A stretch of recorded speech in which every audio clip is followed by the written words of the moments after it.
Ho, ho, wow. What was that song? Oh, just me playing with some friends, just jamming out.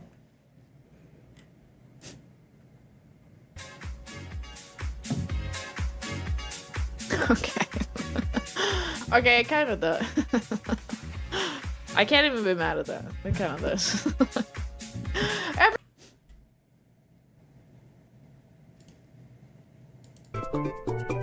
Look at the happiest countries in the world and why?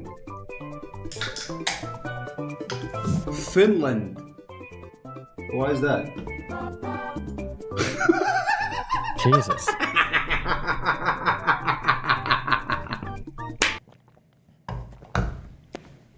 Quick TikTok from Laura that says the 14th Amendment doesn't disqualify Trump. The New Mexico County Commissioner was kicked out of office for his involvement in January 6th. Yes, Mr. Griffin was removed from office. Can you defend your position on silverware orientation in the dishwasher? Yes, silverware always faces up because I was loading the dishwasher one time, I think like 10 years ago, and I put the silverware down, and my girlfriend shouted at me and said, "You fucking idiot, the silverware is supposed to face up." Yes, Mr. Griffin was removed from office about 2.5 years ago in September of 2022, and it was significant because it was the first time that the insurrectional rebellion clause in the 14th Amendment has been used in over a century to disqualify someone from public office. Because it was an insurrection. And then when he appealed to the Supreme Court rejected his plea. They upheld the ruling that he needed to leave office because he engaged in an insurrection. This is entirely inaccurate. The Supreme Court did not reject his plea or uphold the ruling of the lower court. They didn't rule on his case at all. They simply did not issue a writ of certiorari. If anyone wants to get their case heard in front of the Supreme Court, they must get a writ of certiorari. The vast majority of cases that try to appeal to the Supreme Court are not given this, and only a few select cases are heard by the Supreme Court every single year. So no, the court didn't rule on this case at all or even comment on it. They just decided not to hear it, as they do the vast majority of cases. So, y'all, there's historical precedent for all of this. There's actually really not that much historical precedent, and certainly not in the modern era. As I said before. What is your response to, if Russia put bombs in Mexico, we wouldn't allow it, so why do we expect any different from Russia? It's a strong argument. So that's not a strong argument. The reason why we wouldn't accept it is because we wouldn't understand why Russia would put bombs in Mexico. We're not invading Mexico constantly. There's no reason for Mexico to fear a U.S. invasion.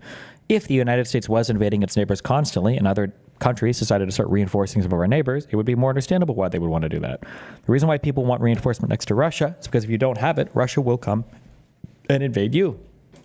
This is the first time in over 100 years that the 14th Amendment has been used to disqualify someone from elected office. So, if anything, this is bucking precedent. So, right after the Civil War.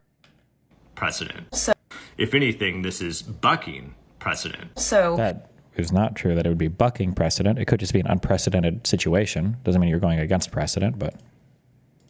right after the Civil War, Section 3 of the 14th Amendment barred like 6 Confederates from taking office, and they were never convicted of insurrection. So, yeah, that doesn't really prove anything. The 14th Amendment, Section 3, was designed after the Civil War explicitly to disallow Confederate soldiers and other supporters from gaining elected office in a country that they had just rebelled from. So it was pretty obvious that certain Confederate soldiers had just rebelled from the country, and no formal conviction was needed to prevent them from getting office under Section 3 of the 14th Amendment. So while a federal conviction of insurrection is not required under federal law in the modern era in order to prevent someone from office under the 14th Amendment, it certainly would help, because it was pretty darn obvious in the 1860s who was disqualified from running for office because the Confederates had just been fighting the United States of America. That's not really true, but okay. Historical cases of disqualification, i.e. Confederate soldiers, were pretty self-evident because they were the exact reason Section 3 was put in there. And so it's an entirely false equivalency to say Trump, for example, stands on the same ground, and it would be entirely historically unprecedented to bar someone like Trump from office under the same grounds. Further, and even more damning to your argument, is that many Confederate soldiers and even leaders and generals were eventually elected into public office in the United States of America after the Civil War, even after participating in an actual rebellion as fighters. This act, Section 3, was very inconsistently enforced, and as time went by, people enforced it less and less. And then as things like the Amnesty Act of 1872 were passed, it was kind of gutted. So to now come back in Can't you make the argument that even though NATO was never attacked, it is still a security risk for Russia? No. This is probably the most bad faith argument I'm hearing right now. Unless...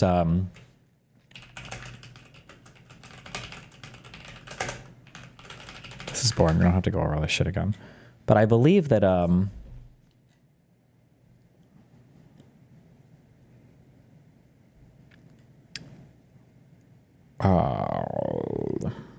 wait, did he bring this up? Hold on.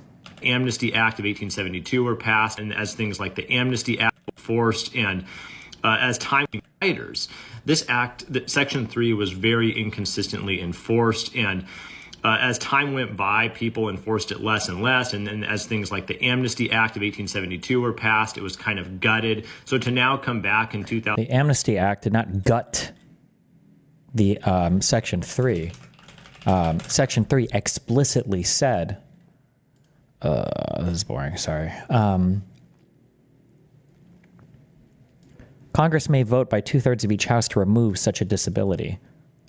There was a specific provision within this, within Section 3 to allow people to run for office again if Congress so chose to pass it. The idea that them passing legislation to remedy this is gutting this when it's literally following the language of the amendment is like not even remotely true, but... 2025 and say, oh, now we're going to enforce this against someone like Trump would be entirely inconsistent with historical precedent when it wasn't even enforced against most Confederates post-Civil War. Oh, I don't know why y'all are acting surprised. If you literally just Google this, you can look it up. If your whole argument is based off of 6 Confederate soldiers who were denied office without being formally charged with insurrection, then the entire weight of historical evidence is against you, at least 99% of it. But once and for all, let me clarify, you do not need to be convicted of insurrection to be disqualified from holding office. Yeah, it's funny that people are all of a sudden interested in these anachronistic interpretations of Section 3 of the 14th Amendment, and it just has not been used. I want to reemphasize this. This would not be, going along with historical precedent. There is not precedent for using it to disqualify someone like Trump. There just is not. I'm going to say it one more time for the I mean, I don't think we've had any huge insurrections since the Civil War that I can think of that would involve elected officials. And you yourself mentioned at least one law. I think there were 2 different times where Congress passed laws providing relief for the Section 3 injury. What even is the point? Do conservatives, the people who love the Constitution above all, now believe that this part of the Constitution should just be ignored? Yeah, they just don't like it because it would apply to Trump. MAGAs, because I know it takes a little bit longer to get through here. You don't have to be convicted of engaging in insurrection to be disqualified from holding office under Section 3 of the 14th Amendment. It's always fun to say that people are dumb or stupid just because they disagree with you. And I'm not MAGA, but the vast majority of constitutional I'm not MAGA. Okay. scholars and the vast majority of historians who know anything about this subject would disagree with how you approached Section 3 Name a couple of them. Why not give some names? There was at least one response paper of the 14th to this theory, Amendment but in this video. okay, this was garbage. I don't know. Don't like this. Tell this asshole if he wants to. Breaking Bad, the anime.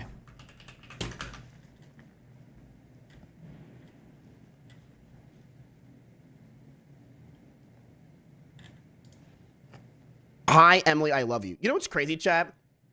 Imagine if I tweeted this, I would be getting so much hate still, it's crazy. But Extra Emily tweets and everyone's like, let's go, Emily, let's go, Emily, let's go, Emily. Like, it's insane. Just like Asian buff is the most like real thing you'll ever see in your entire life. It is gross how just women who are Asian get away with murder.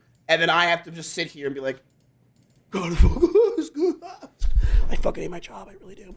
Oh wait, she sent proof.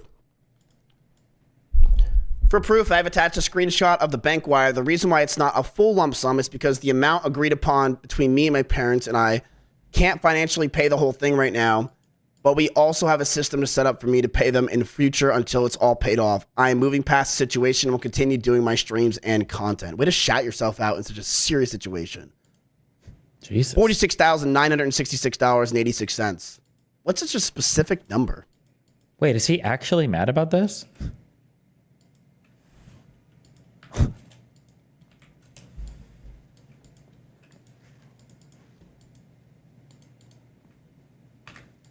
No, he is memeing.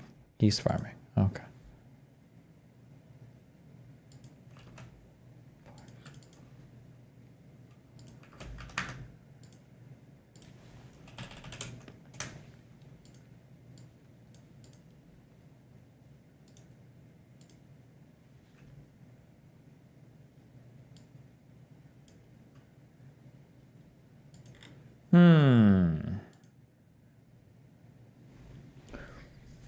Fuck.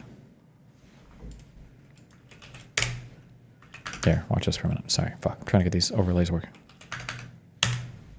Tell this asshole if he wants to learn how to make my product, he's gotta do it my way. The right way! I speak English. So you understand what asshole means? Now go get me my phenylacetic acid. Asshole! How long is it gonna take you to get him what he needs? I don't know. I have no idea. Several hours at least! I can wait! It gives us time to talk about the state of this lab! Don't you have standards? Who do you think you are? I'm the guy your boss brought here to show you how it's done. Now if you want to keep your job, I suggest you stop whining like a little bitch and do what I say! Before I hand this over, I need... This is not funny. Never mind.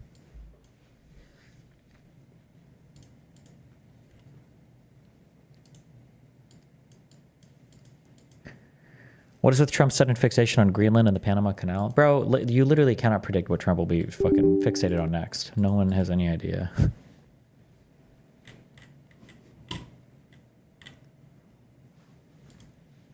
I was actually told by Twitch staffer not to make J6 a big thing.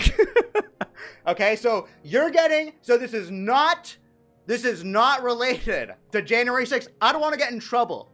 Okay, we're going to be doing the appearing teleporting card trick. I swear, okay? Ready? I swear. Fucking Twitch. Okay, here we go. Ready? Wait, he does kind of look... Right? A little bit? That's not a meme, right?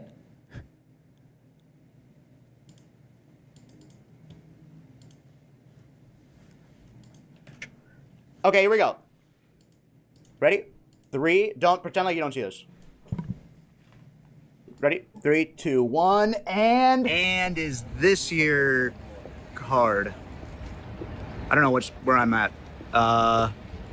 Chat, does anyone know? I'm a little confused. Oh shit. Guys, this is not a good look.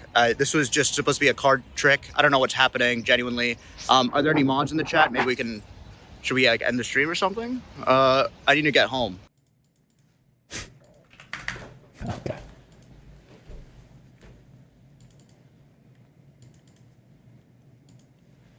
In the UK, you have to get a license to have a TV? No shot is that true. Wait, why do I know this is true? Why do I feel like I remember some meme about like the licenses for like TV channels or something? Many of my foreign viewers, those outside the UK, find it hard to come to terms with the notion that we here in the UK have to pay a TV licence. Here, any household watching or recording television transmissions at the same time they're being broadcast is required by law to hold a television licence. The law goes a bit further than this though. It applies regardless of transmission method, including terrestrial, satellite, cable, or for BBC iPlayer internet streaming. The television licence is the instrument used to raise revenue to fund the BBC and S4C. Is it enforced though?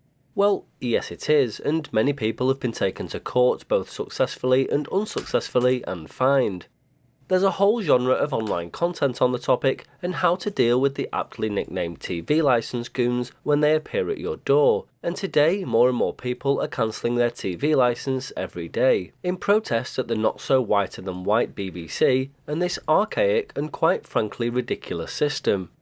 The big question many people still have and still debate over is, do TV vans exist? Did they ever exist? And if so, to what extent? Did they work? This is the complete history of the TV detector vans. There's no way this is real. I don't believe this. This is like the two-tap shit in Britain. But to start this story, we need to go further back than television by quite a number of decades. Radio broadcasting in this country had a slow and tortuous birth. Officialdom dithered and delayed. The higher the official circle, the less it was realised that broadcasting would soon sweep the country by storm and become a part of daily life. The example of America, where they had a 2-year start on us, should have been a sufficient enough clue. When, after prolonged negotiations, regular broadcasting was commenced, a form of licence was devised which made it a condition that the receiver to be used was one manufactured by a member of the British Broadcasting Company. As more or less every radio manufacturer was a member, this, apart from the royalty payable, seemed a pleasant enough arrangement, the idea being to exclude foreign-made receivers and components. High officials, with their usual narrow outlook, estimated in their wisdom that the number who would be able to make their own receivers would be very small, and they would be adequately covered by an experimental licence. This was to cost the same as a listener's licence, 10 shillings. Older viewers will remember just how simple those homemade sets were. A crystal and a tapped coil and you were good to go. In a couple of months it was found out that of the first 18,000 licences issued, a third of them were experimental, and the ratio threatened to grow to alarming proportions. So the issue of experimental licences was promptly suspended, and it was announced that they would only be granted in cases where the post office was reasonably satisfied that the applicant was an experimenter and actually making his own set, not simply hooking up ready-made components. This would be about January 1923, and the home constructor casually applied for an experimental licence and within a few days received a postcard acknowledgement. Things dragged on while the issue of a third form of licence for constructors at a cost of £1 was discussed. The constructor, as there was no licence to meet his case, was forced to remain a pirate. Needless to mention all his pals, as they too became interested in this new hobby, took good care that they also became pirates. It was reliably estimated that within 3 months, the ranks of the pirates had swollen to 200,000, made up of an unknown proportion of bona fide constructors, plus the smart guys who simply evaded payment. Over 18 months elapsed while it was being decided, at high levels, whether the fee for a constructor's licence should be 15 shillings or £1. Eventually, a uniform licence at 10 shillings was started in July 1924. It was stated afterwards that nearly 250,000 pirates stepped up to take out licences within 10 days, and no charge was made for the past use of their receivers. They were genuine constructors. The smart guys came along more gradually. Perhaps they even held out until the mysterious detector vans descended on their districts. In October 1929, a vehicle known as the Terror, a post office detector van, was spotted in Glasgow, searching for oscillators and pirates. The equipment in the van included a screen grid 4-valve set with a frame aerial. In November the same year, after a stay of about a month in the Glasgow area, the post office reported that the van had been successful in discovering and warning about 15,000 wireless pirates. The van seemed to be an extremely effective form of propaganda. By March 1930, the green van had moved to Halifax in its relentless search for unlicensed homes. While it was prowling in the Newcastle district from April the 29th to June the 3rd, 1930, no less than 2,648 new licences were taken out, whereas during the corresponding period of 1929, only 450 were taken out. In November 1930, Mr. A.E. Bailey, the official in charge of the post office detector vans, said that Cardiff was sheltering more wireless pirates than any other area in the country. The street patrol with the van during a 2-week period allegedly yielded nearly £800 in increased licence revenue. In December 1931, the Post Office announced that a campaign against radio pirates in London, which lasted 4 weeks, netted £125,000 in licence fees. Some 250,000 new licences were taken out in those 4 weeks. Detective vans touring London the year later picked out pirates, and 350 prosecutions followed, while several hundreds more were being considered. It was also alleged that 146,000 new licences were taken out in areas that GPO detectives had not yet focused on. In April 1932, the Postmaster General stated in the Commons that the number of wireless licences taken out during 1931 was 4,329,170. The number of prosecutions was 1,042, and the fines imposed amounted to £1,933, with about £240 in costs. It appeared from the total number of licences in force from September the 30th, 1931 to January the 31st, 1932 that there had been an increase of about 544,000, many of which were regarded as directly or indirectly attributed to the campaign. In Germany, the listening tax in 1932... Fuck! My overlays are going to disappear. Gemzar sent me 2 new videos for a new overlay, but when I put them into OBS, it feels like OBS can't play the file. Like it's just the bar is not moving at all. He sent them in a .mov, which I think is just a container, right? Do you have any special plugins or anything that allows OBS to play other files? ? Had to be paid monthly. Its collection from the set owners was made by the postman on his rounds. The annual broadcast licence was 24 marks. Germany at that time possessed roughly 4.25 million registered listeners, and radio pirates were discovered by the municipal chimney sweeps, who, in the course of their daily duties, visited all houses, flats and apartments. It was their duty to notify all wireless receivers to the local authority, allowing the latter to make the necessary investigations. By April 1932, the sinister shadow of the Post Office wireless detector van was helping to popularise the scheme of a Birmingham firm, which was offering free licences to purchases of a special set. Apparently there were many who, while objecting to the payment of 10 shillings, didn't hesitate to spend considerably more on a good receiver when the licence was thrown in. There seemed to be a technological advance in 1932, when it was reported that the Post Office was using a special detector van capable of doing its business while travelling over 70 miles an hour, the idea being to detect the presence of an unlicensed set used in a car. At this time it was well known that if you kept a lodger in your house, he or she was required to take out a separate receiver licence if he or she used even a humble crystal set in his room. A story was reported in mid-1933 that a man who was a properly licensed listener received an unexpected and uninvited visitor in the form of his aunt. Just minutes after her arrival, there was a knock at the door, and a wireless inspector presented himself, demanding to see the wireless licence and to inspect the gear of the man. These were produced, and he thought that the inspection was over when the Post Office inspector demanded to examine the secondary radio set in the house. The householder said that there wasn't one, and it would probably have meant application at the local police court for a search warrant had not the newly arrived visitor announced that she'd brought her small portable with her. It appeared that the Post Office van had been in the vicinity at the time with the special objective of searching out unlicensed lodgers' sets, and the man's aunt had been the first victim, despite the fact that her receiver was completely shielded by being in a tin trunk she carried her belongings in. In its new campaign against... Okay, fuck it. Games are, we'll figure this out. Jesus.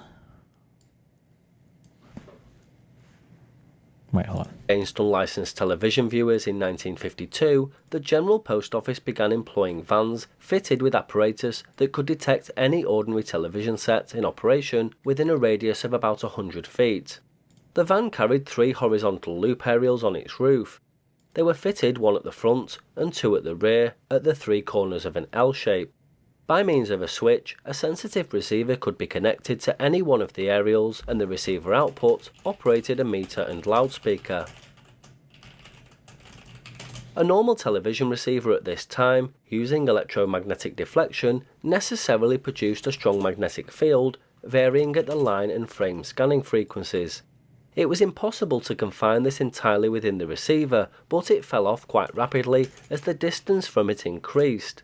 In the detection equipment, it was the line scanning field which was utilised, and the receiver was tuned to the second harmonic, 20.25 kilocycles. Older viewers may recall the effect that the line time bass whistle from a 405 line receiver had on a nearby AM radio tuned to the long wave band. These fans operated by detecting the magnetic field, rather than any radio signal, of the horizontal line scanning deflection within the cathode ray tube. Television tubes, unlike oscilloscopes, use... Okay, nobody cares. Pay for your Fucantelli, I guess, yeah.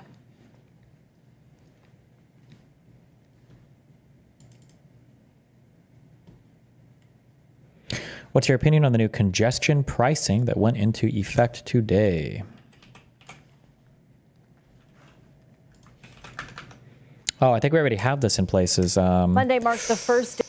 I don't think this is in Florida, but I want to say in California. I think you paid more for your, like, was it on the, I don't remember which freeway it was on, but depending on how busy the traffic is, you'll pay more for using it. Monday marked the first day thousands of drivers in New York paid congestion price fees when entering parts of Manhattan. Passenger vehicles will be paying as much as $9 to drive past 60th Street in New York City during peak hours now. Motorcycle riders will pay half that during peak hours, and trucks and buses pay between $14 and $22. And if you think this is just a New York City thing, other cities are watching. CBS News New York reporter Elijah Westbrook has more on the congestion prices. Good evening. Well, right now we are standing. No, this is the first time in the U.S. according to news. What? No. California, was it called Fast Track or what?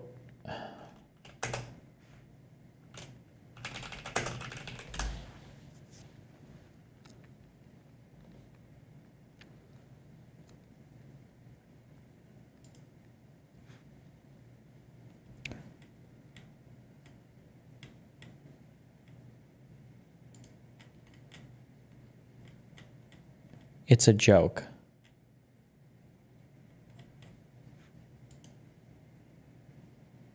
Well,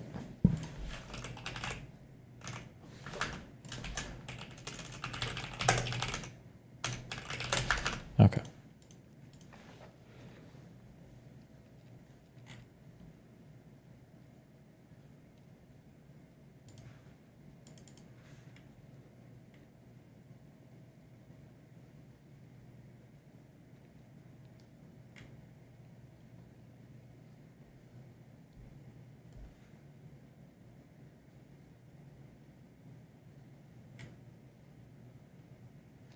Fast track in California is only a single lane or for bridges. I think this is for the whole thing. Oh, for like the whole entire city? Oh, shit. Hold on. Pay between $14 and $22. Okay, sorry. Monday marked the first day thousands of drivers in New York paid congestion price fees when entering parts of Manhattan. Passenger vehicles will be paying as much as $9 to drive past 60th Street in New York City during peak hours now. Motorcycle riders will pay half that during peak hours, and trucks and buses pay between $14 and $22. And if you think this is just a New York City thing, other cities are watching. CBS News New York reporter Elijah Westbrook has more on the congestion prices. Good evening. Well, right now we are standing here on Manhattan's Upper Where do you even pay this at? West Side. In fact, just feet away from the tolling gantry that will scan drivers' license plates once they enter the so-called Central Business District. We know that it technically went into effect just yesterday. We're now on day 2 of congestion pricing, and it's been getting some mixed reviews from drivers we had the chance to speak to today. Some drivers are on board with this tolling program, saying that it'll help improve the environment and fund the city's mass transit system. Others say the $9 toll is just too much, and it will be a financial burden in the long run. For now, it's too soon to tell just how much money has been generated thus far, but we do know about $15 billion is expected to be generated by the end of the year. That's the latest at this time from Manhattan's Upper West Side. I'm Elijah Westbrook. Let's go ahead and send it on back to you. Elijah, thank you.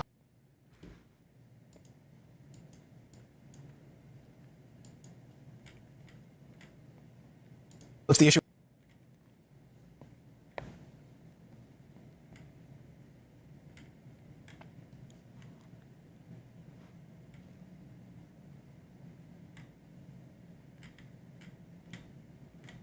Fuck, I don't know anything about World of Warcraft. Jesus. All right, well.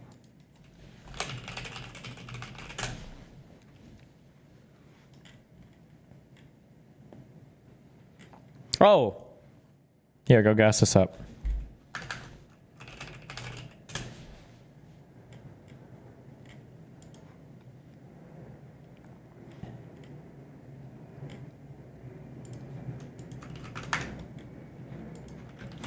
Like and retweet so we can talk to Zelensky, maybe.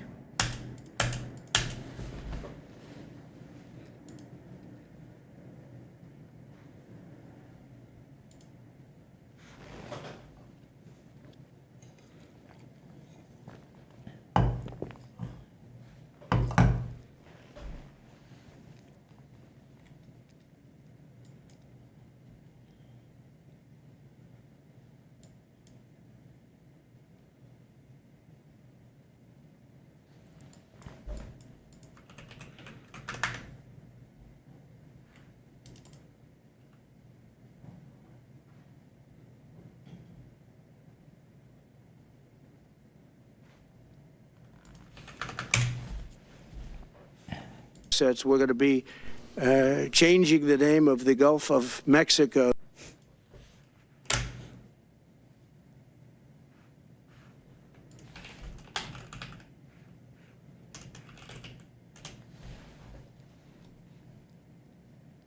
When was this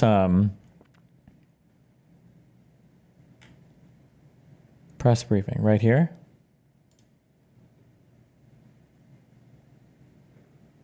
Why you guys get mad when I intro screen for like 6 minutes? Trump can intro screen for like 35 minutes. Why? What the fuck?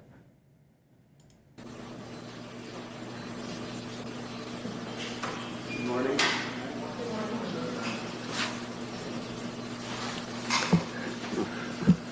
Thank you very much. It's an honor to be with you. Many things are happening that are exciting, very exciting for our country. And we're honored to welcome one of the most respected business leaders in the Middle East, indeed the world.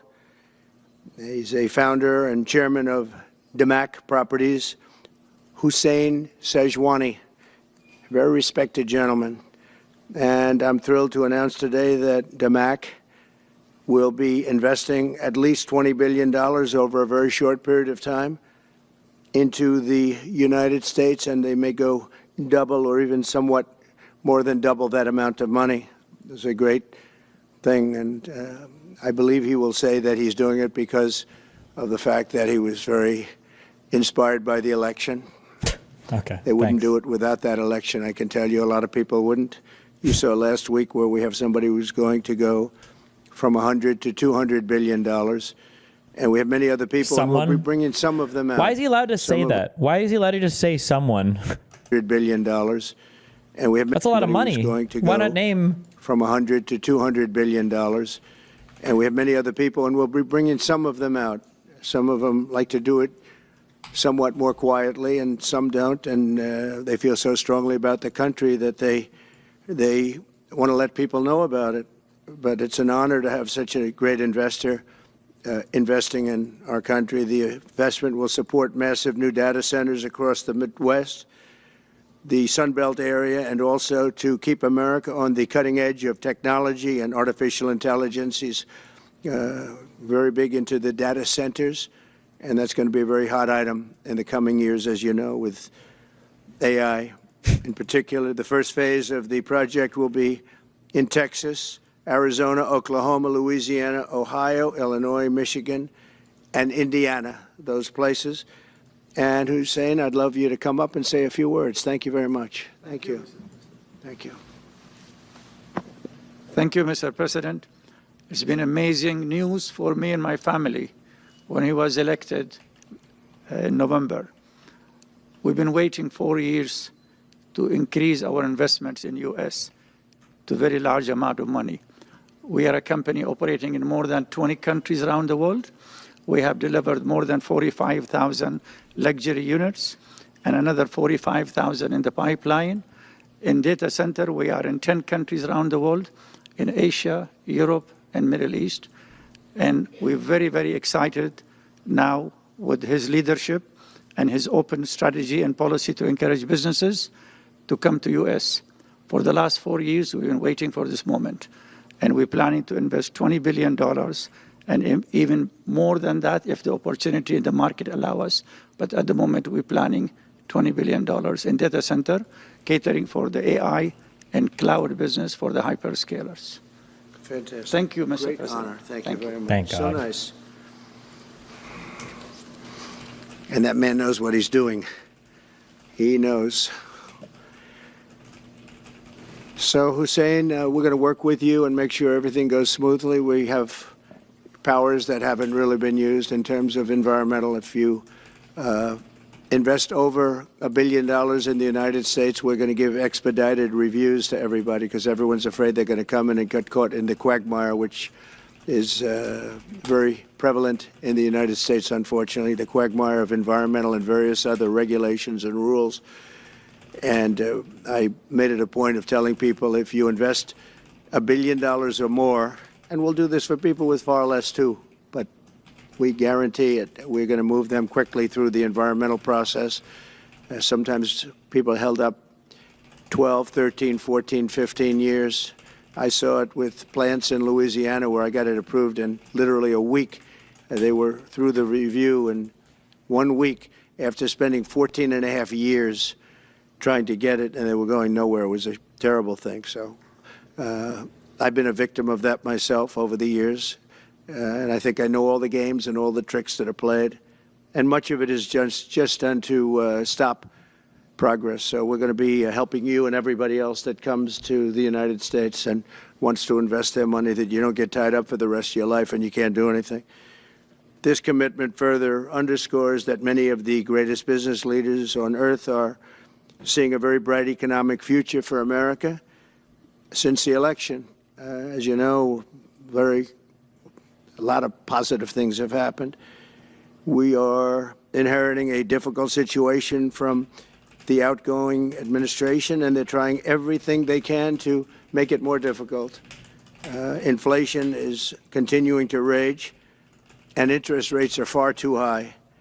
And I've been disappointed to see the Biden administration's attempt to block the reforms of the American people and that they voted for. We had a landslide election. We won every swing state. We won the popular vote by millions and millions of people.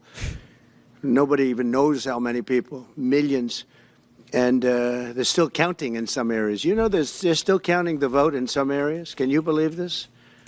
What a place. What a horrible place. One of the things we're going to do is we've got to fix the election so that we get honest counts and they get done by 10 o'clock in the evening or something thereabouts. They have places where they're still counting votes. President Biden's actions yesterday on offshore drilling, banning offshore drilling, will not stand. I will reverse it immediately. It'll be done immediately.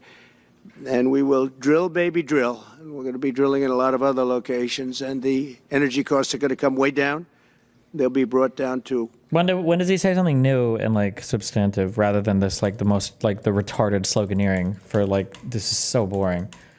Drill, baby, drill, like the slogans. I feel like I'm listening to a fucking sped teacher. Is there? When does he start saying something newer? A very low level. And that's going to bring everything else down. That's what caused it to go up, along with the ridiculous spending on the Green New Scam. All this money, trillions of dollars. It's like throwing it right out the window what they're doing. And they're trying to spend so much now. They're just taking money and giving it to anybody that wants it for any project at all if it's certified under the Green New Scam. And they don't work, and it's too expensive.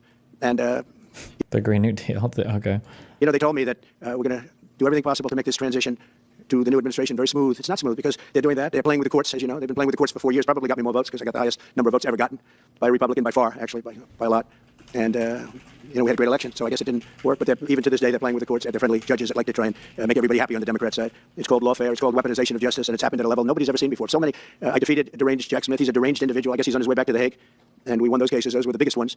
And the press made such a big deal out of them. But we did nothing wrong. We did nothing wrong on anything. And the people saw that. You know, when they vote, when a Republican, it's not easy for a Republican. When the Republican wins the popular vote by millions and wins all 7. Because he knows that he won the election, right?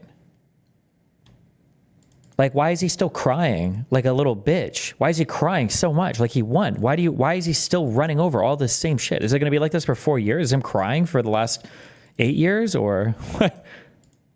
Of the swing states, people said, well, he could win 4. We won all 7, and we won them by a lot. Did Kamala or Biden ever say anything new and exciting? At least Trump can form a coherent sentence. So one, no, these are not coherent sentences. If you think so, it's because you're illiterate or you just can't speak English as a primary language. And two, yeah, the whole campaign was them running on the whole presidency was them passing new legislation and doing new things. Yeah, what do you mean? That tells you we won. That tells, and they've been watching this injustice. I call it the Injustice Department. What they've done is so bad. The whole world has watched that.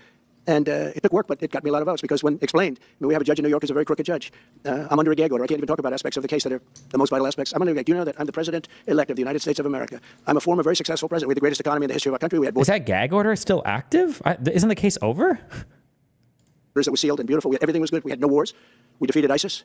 We had no wars. Now I'm going into a world that's burning with Russia and Ukraine, with Israel. You took a look at that attack on October 7th, the attack on Israel, with the horrible way they got out. Not the fact that they got out. I would have been out before them, but we would have been out of Afghanistan with dignity and strength as opposed to looking like a bunch of fools with 13 dead and many, many badly, horrifically injured. Nobody ever talks about them. No arms, no legs. Nobody ever talks about them.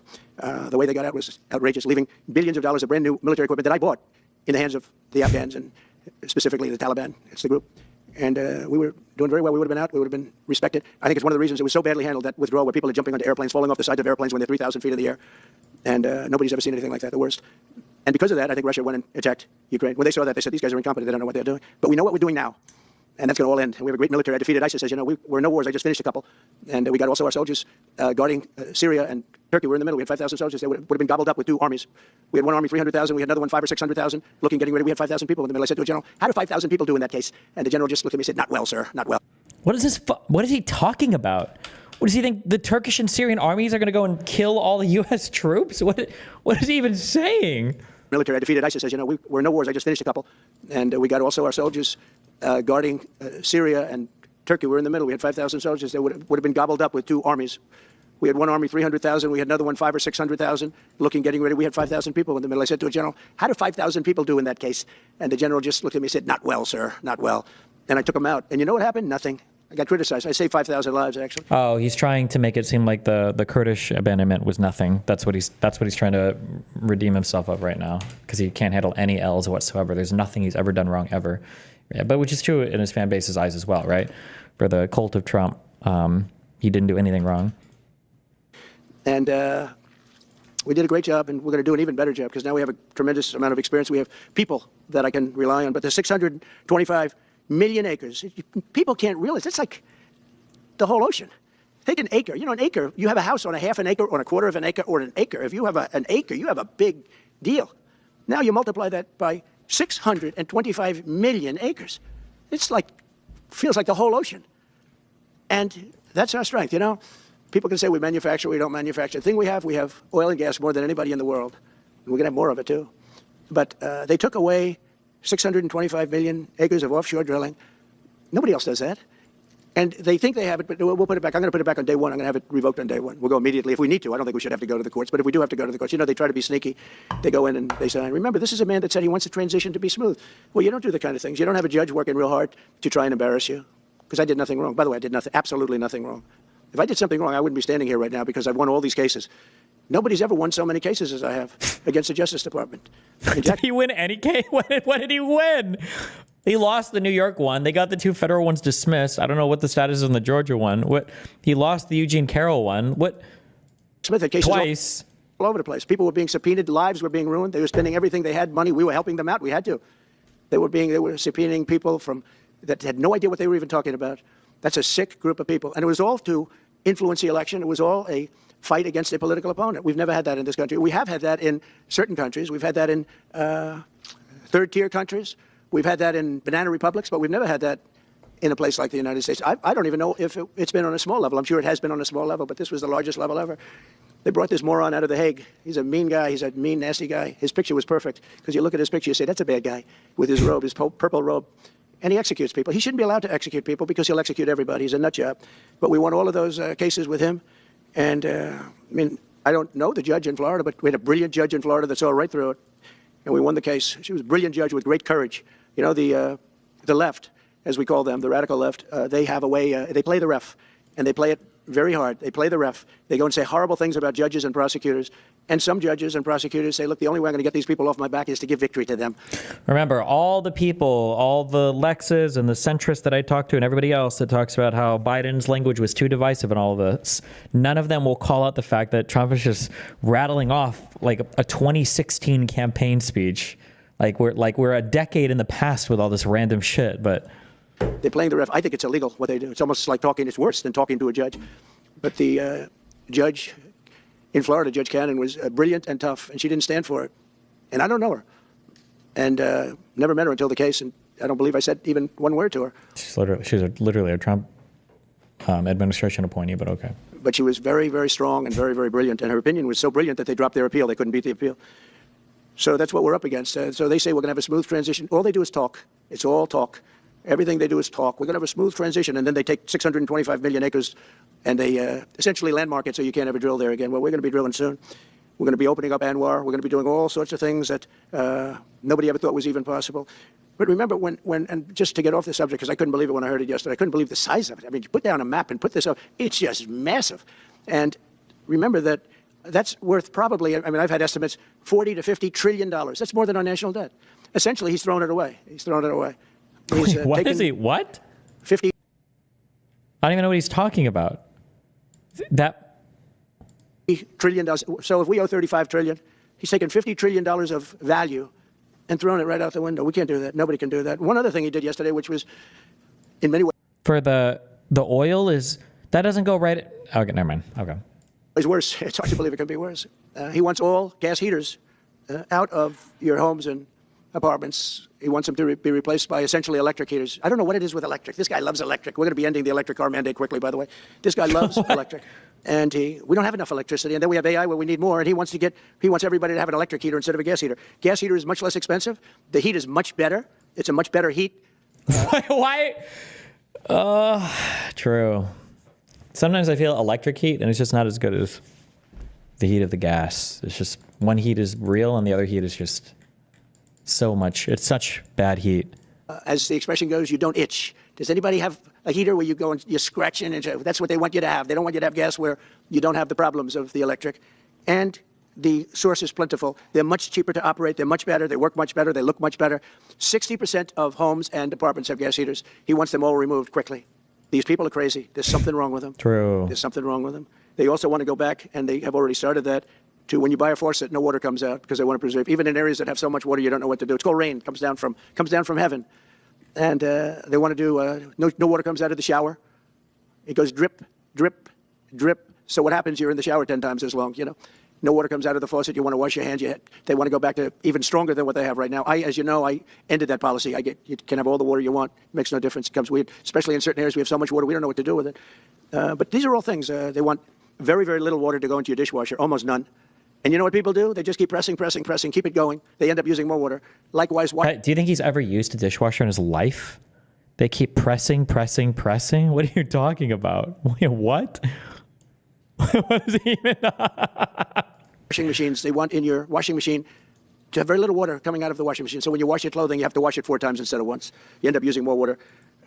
We're a party of common sense, and things that I'm telling you now is really all about common sense. On January 20th, we'll turn the economy around very quickly, because right now when I think of our economy, I think about inflation. That's what we have. We have inflation, I believe. Oh, true. The thing that hurts the most about this is knowing that, like, Asmongold is watching. It's like, true. Mm-hmm. True. He made a lot of good points in that. Yeah, 100%. True. At a level that we never had before. There's never been anything like it. And over the next 4 years, the United States is going to take off like a rocket ship. But really, it's already doing it. If you take a look, just last month, SoftBank announced the $200 billion. I think it'll be 200. He said between 100, and I said, how about making it 200? And he sort of said yes. But let's say it's 100, but it might be 200, right, Brian? Dollars, United States creating more than 100,000 jobs. Hussein just announced a tremendous investment that he's going to make, and that's money that's in the bank. He's going to come and do it, and he'll do a great job, and he'll build the best centers in the country, I guarantee, because I know the way he builds. Since my election, the stock market has set records. The S&P 500 index has broken above 6,000 points for the first time ever, never even close. In a single month, small business optimism soared 41 points. It's not a 41. It went up 41 points, and that's the largest in the 39-year history of the group that does it. According to Gallup, the American people's confidence in the economy has just surged True. to the highest level in It's history. common sense. Yep. That's why I have a news conference like that. I take the greatest business leaders in the world. I say, hey, do you want to say you're going to invest the money? They're not looking for news conferences. They're saying, what am I doing here? They go in and they invest money. But it's good to know where the smartest business people in the world are investing, and they're investing in the United States. So we've done this all in 2 months of not being there. We haven't been there. And it's pretty amazing, and we think we're going to do some really great things, really great things. We're being respected again all over the world. The Panama Canal is a disgrace, what took place at the Panama Canal. Jimmy Carter gave it to them for $1, and they were supposed to treat us well. I thought it was a terrible thing to do. It was the most expensive structure ever built in the history of our country, relatively. It would be the equivalent of substantially over $1 trillion today. We lost 38,000 people. Think of it, 38,000 people, they died from malaria, mosquitoes. They were unable to stop the mosquitoes. They paid people 5 times more to take the job. Many of those people died. We gave it away for $1. But the deal was that, they have to treat us fairly. They don't treat us fairly. They charge more for our ships than they charge for ships of other countries. They charge more for our Navy than they charge for navies of other countries. They laugh at us because they think we're stupid. How many other people's navies are even going through? Is any of this even true? If I read this, is this literally all going to be bullshit? But we're not stupid anymore. So the Panama Canal is under discussion with them right now. They violated every aspect of the agreement, and they morally violated it also. And they want our help because it's leaking and not in good repair. And they want us to give $3 billion to help fix it. I said, well, why don't you get the money from China? Because China's basically taken it over. China's at both ends of the Panama Canal. China's running the Panama Canal. And they come to see this Biden, this guy who should never have been allowed even to run for president. Of course, he shouldn't have either, because that never happened. I had to be 2 people, not 1. But they want $3 billion to fix the Panama Canal that's run by China and makes a lot of money, China. One of the most profitable structures ever built, because you have ships lined up back to Florida, frankly, and they just keep going through. And the numbers are staggering, $500,000 to $1 million a ship.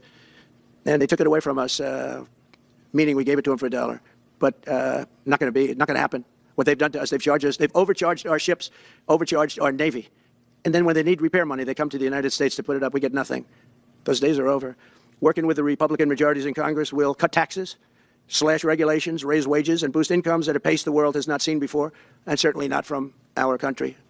We had a big chunk of it for the first 3 years prior to COVID coming in my administration. We had the greatest economy in history. We cut the most regulations in the history of our country, and I did that all in 4 years, by 4 times more than any other president cut. We did that in 4 years, and we were just getting started. We'll impose new tariffs so that the products on our stores will once again be stamped with those beautiful words, made in the USA. And we are not treated well, as you know, by Canada. Canada is subsidized to the tune of about $200 billion a year, plus other things. They don't essentially have a military. They have a very small military. They rely on our military. It's all fine, but they got to pay for that. It's very unfair. I have so many great friends. One of them is the great one, Wayne Gretzky. I said, run for prime minister. You'll win it'll take 2 seconds. But he said, well, am I going to run for prime minister or governor? You tell me. I said, I don't know. Let's make it governor. I like it better. But no, something's going to have to be done. Same thing with Mexico. We have a massive deficit with Mexico, and we help Mexico a lot. They're essentially run by the cartels. And Jesus, can't let that happen. Mexico's really in trouble, a lot of trouble. Very dangerous place. And we're going to be announcing at a future date pretty soon. We're going to change, because we do most of the work there, and it's ours. We're going to be changing, sort of the opposite of Biden, where he's closing everything up, essentially getting rid of $50 to $60 trillion worth of assets. We're going to be changing the name of the Gulf of Mexico to the Gulf of America, which has a beautiful ring that covers a lot of territory. The Gulf of America, what a beautiful name. And it's appropriate. It's appropriate. And Mexico has to stop allowing millions of people to pour into our country. They can stop them. And we're going to put very serious tariffs on Mexico and Canada, because Canada, they come through Canada too, and the drugs that are coming through are at record numbers. Who's even in charge of naming stuff like that? Is that like a Wikipedia war that you have to have, or? Numbers. So we're going to make up for that by putting tariffs on Mexico and Canada, substantial tariffs. And we want to get along with everybody, but they have to. It takes 2 to tango. We're approaching the dawn of America's golden age. It's going to be a golden age for America. We have things that nobody else has. We have more natural resources. We have number 1. Nobody knew that until I came along. I made us number 1. We were number 3. No one knew the U.S. had natural resources until Donald Trump. Number 1 in a very short period of time in drilling. And you can talk about windmills. They litter our country. They're littered all over our country, like dropping paper, like dropping garbage in a field, and that's what happens to them because in a period of time they turn to garbage. Most expensive energy ever. They only work if you get subsidy. The only people that want them are the people that are getting rich off windmills, getting massive subsidies from the U.S. government, and it's the most expensive energy there is. It's many, many times more expensive than clean. Why is it always? It's always so cleanly like hyper partisan. It's stupid. Like green energy, gay, bad, stupid, horrible, expensive, clean coal based. Like, are we going to ban LED light bulbs next? Like LED light bulbs, turn the kids trans, makes men have more testosterone if we bring back the filament ones. What the fuck were those called? Like,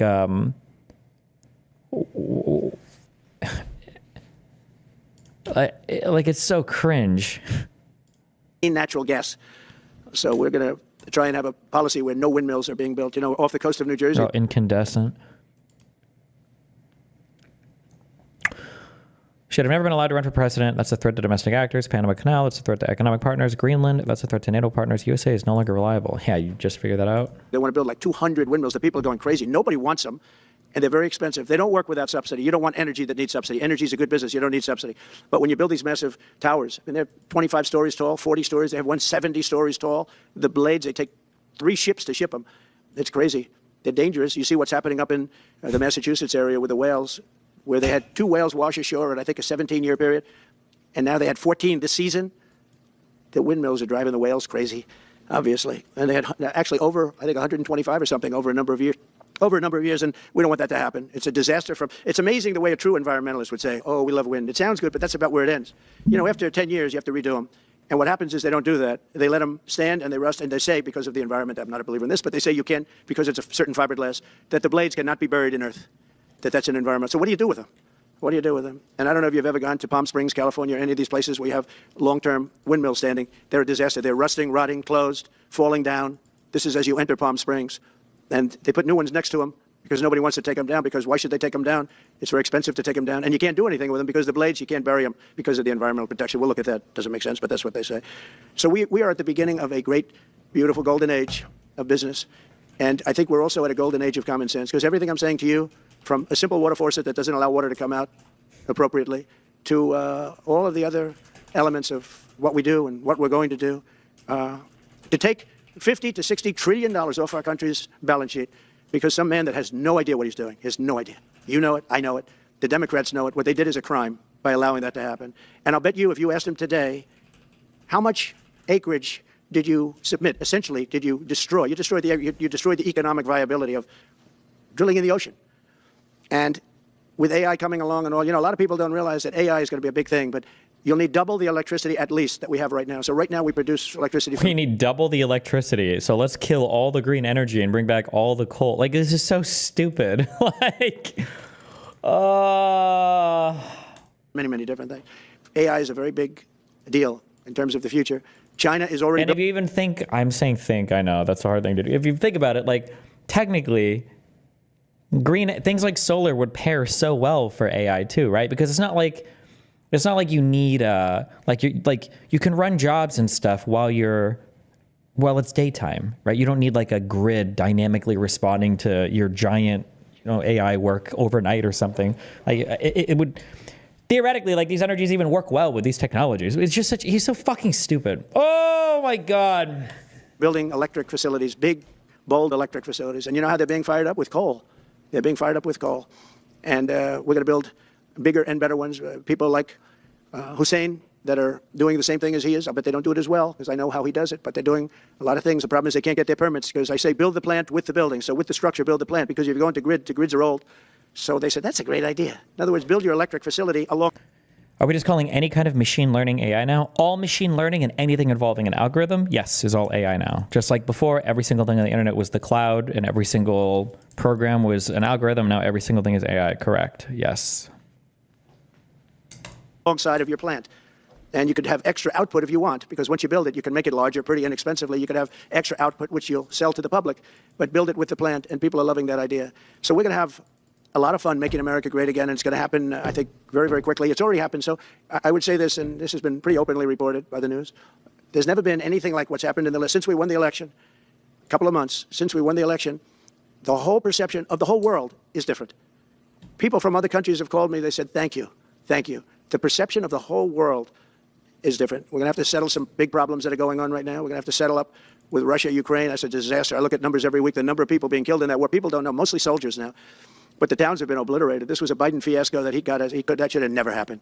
If we had a real president, if we had a president that knew what he was doing, Russia would have never, ever gone in. But they did. Nah, you're out of your depth here, respectfully. AI right now is specifically just about large language models, image models. Good job, dipshit. Congratulations, Captain fucking Pimpleface. I'm just saying that every single technology that comes out that's new, everybody refers to everything as the new thing. That was the point that I was making.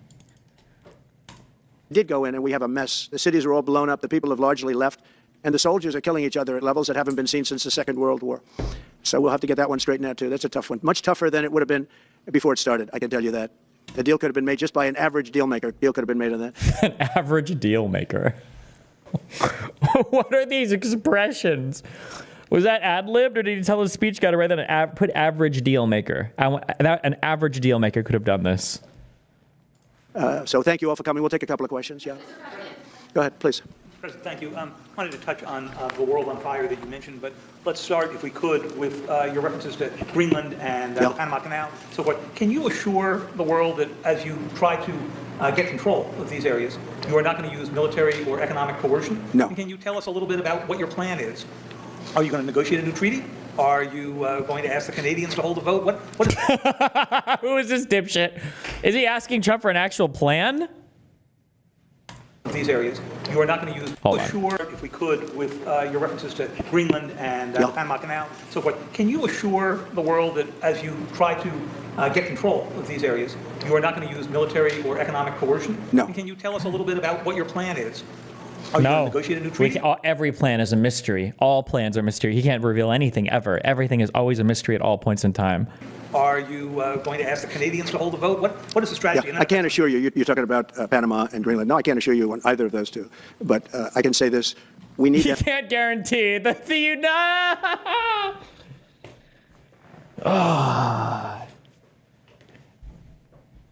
The President of the United States of America just said that he can't guarantee that we won't use military force to capture Greenland. From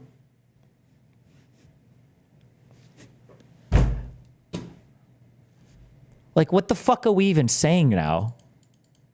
What?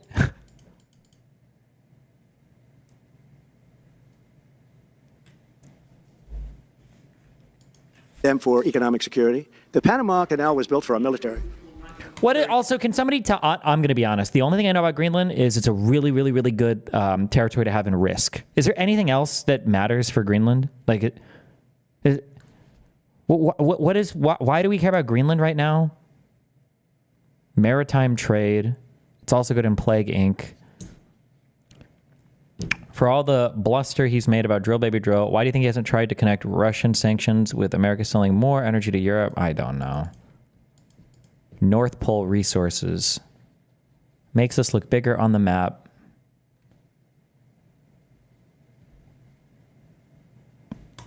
I'm not going to commit to that now. It might be that you'll have to do something. Look, the Panama Canal is vital to our country. It's being operated by China. China. And we gave the Panama Canal to Panama. We didn't give it to China. And they've abused it. They've abused that gift. It should have never been made, by the way. Giving the Panama Canal is why Jimmy Carter lost the election, in my opinion, more so maybe than the hostages. The hostages were a big deal. But if you remember, and nobody wants to talk about the Panama Canal. Sorry. Well, because, it's inappropriate, I guess, but because it's a bad part of the Carter legacy. But he was a good man. Look, he was a good man. I knew him a little bit, and he was a very fine person, but that was a big mistake. Giving the Panama Canal to Panama was a very big mistake. We lost 38,000 people. It cost us the equivalent of $1 trillion, maybe more than, probably the most expensive, they say it was the most expensive structure, if we call it a structure, which I guess you can, ever built.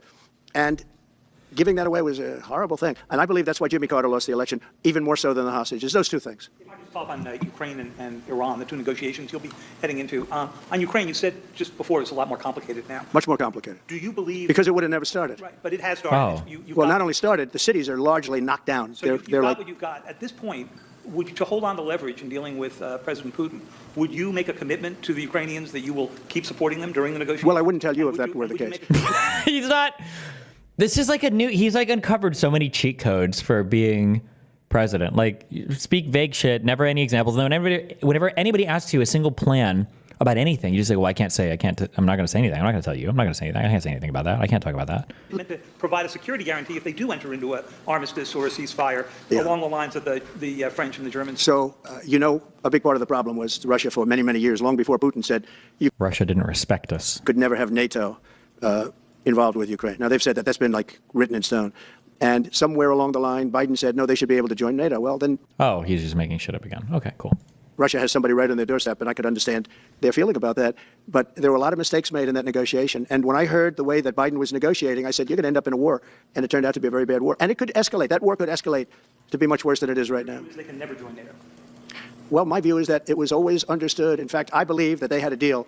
And then the not one inch eastward, he's repeating the Russian propaganda now that it's filtered up to him. Biden broke it. They had a deal, which would have been a satisfactory deal to Ukraine and everybody else, but that Biden said, no, you have to be able to join NATO. This is nothing. He's just not talking about anything. Who had a deal with what? What deal is he referring to? He's just literally not referring to anything real here. And that's always been, and nobody knows more about NATO than I. Years ago when I first started this, I didn't know too much about NATO, but I got it right anyway. I said, they're taking advantage. Why would he admit that? He didn't know fuck all. Oh, the President of the United States of America, the leader of NATO and the free world. I didn't know much about it. I didn't really know fuck all about NATO. Nobody knows more about NATO than I. Years ago when I first started this, I didn't know too much about NATO, but I got it right anyway. I said, they're taking advantage. I'm the one that got, and the Secretary General was here, as 2 weeks ago, saying that if it weren't for me, NATO wouldn't even exist right now, because I raised from countries that weren't paying their bills. At that time, 28 countries, 20 of them were not paying their bills, 21 to be exact. They weren't paying, or they were paying a very small portion. And I raised over $680 billion. That was the number he gave, by saying, if you don't pay, we're not going to protect you. And as soon as I said that, the money came pouring in. But Obama could have said it. Pouring into what? Other people could have said it. Bush could have said it. Nobody said it but me. I took a lot of heat. They said, oh, that's a threatening statement. Well, they weren't paying their bills. I said, we're not going to protect you if you're not paying the bills. So in a true sense, I saved NATO, but NATO's taken advantage of us. And one of the problems that I have, and I've said it openly, I said it to President Zelensky, Europe is in for a tiny fraction of the money that we're in. Now, whether you like that situation or not, Europe is much more affected than the United States. We have a thing called the ocean in between us, right? Situation or not. What? Sorry, what is it again? What do we have? What's going on here?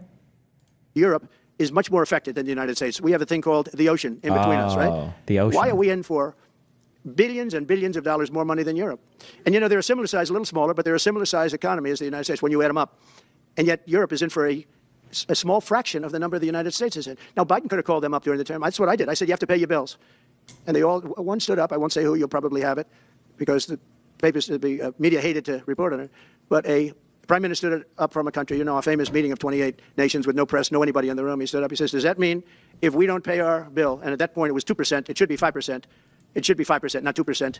But at that point it was 2%. But many people didn't pay. Some people didn't pay anything. But many people were way, including Germany. Germany was at less than 1%. Well, I think NATO should have 5%, yeah. Well, you can't do it. Please, somebody ask him what he thinks the number is for. Please, somebody ask him. What does he think that number means? Somebody, please. I mean, at 2%, every country, if you're going to have a country in a regular military, you're at 4%. I think they should be, they're in dangerous territory. I think it should be, they can all afford it, but they should be at 5%, not 2%. Or what does he think this 2% and 5% is of? What does he think that number means? Have to pay 2%. But a gentleman stood up, a prime minister stood up, and he said to me, sir, could I ask you a question? You're saying we have to pay our bills. If we don't pay our bills, will the United States protect us from Russia? I said, if you don't pay, you mean you're delinquent? He said, yes. He said, if you're delinquent, we will not protect you. Delinquent on what? I took a lot of heat. Although it was somewhat closed door, I took a lot of heat from the media. And you know what happened? The money started pouring in. That's why NATO has money. And the Secretary General said it was the most incredible thing he had ever seen in a negotiation. Now, if I would have said, yes, we will, nobody would have paid. If I would have loved to say, yes, we'll protect you even if you don't pay. But that's not the way life works. Two questions related to each other. First, you said on your first day of office you're going to pardon January 6th defendants. Are you planning to pardon those who were charged with violent offenses? Well, we're looking at it, and we have other people in there. And as you see, I guess 24 or 28 people. Oh, he's just not going to say anything, huh? Came now from the FBI. That came out very quietly. Nobody reported it, but they had. It was reported everywhere. The reason why it wasn't reported as much as you would have liked to have seen it is because there were no federal agents on the ground. But of course, if you're MAGA, there's literally no difference between a confidential informant and a federal agent. Good Logic did that to me. I couldn't believe that he said this to me. Oh, this hasn't been uploaded yet. When Good Logic told me, federal agent, confidential informant, what's the difference? What? The difference, by the way, is that a confidential informant is just somebody that has told the FBI something that's been happening. They're working with the FBI in some capacity to inform on people, or have at one point in time. That doesn't mean that that you're not an agent that's like employed by the feds. These are two totally, completely different things.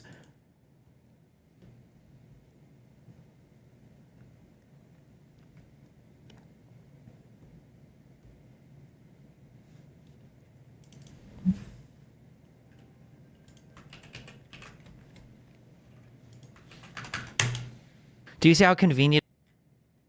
Or is it in here? Nope.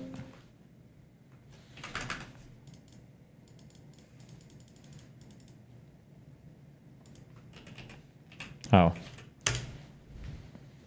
At least that's before he lost his marbles, which frankly probably happened. So probably happened on January 6th when he was on the floor urging Trump to call off his like lunatics that were outside trying to break into whatever feds were the 27 feds. Feds, 27 feds, 27 feds. Feds were the 27 feds who were there. You mean the people who were federal informants at one point in time, right? Yeah, okay. You know that report totally destroyed your entire conspiracy on your side about there being federal agents on the ground, right? Do you acknowledge there were 0 federal agents on the ground? I don't know. That's what the feds are saying right now. But notice how eager he was to cite that 27. I think it's 26. Notice how eager he was to cite that there were people there because the feds said it. But now he doesn't trust the feds when they say there weren't agents there, right? The picking and choosing. Like if they were going to lie about that, why wouldn't they just say nobody was there or none of those people were even CIs?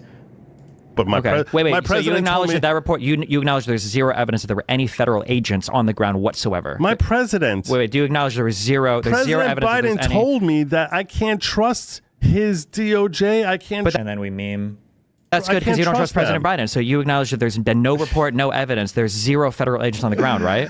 Are we trying to get somewhere? Or are you just trying to? You just brought points? up now he says I'm trying to score points after he memes his way through not answering a question when he's the one who brought up. Yeah. Ugh.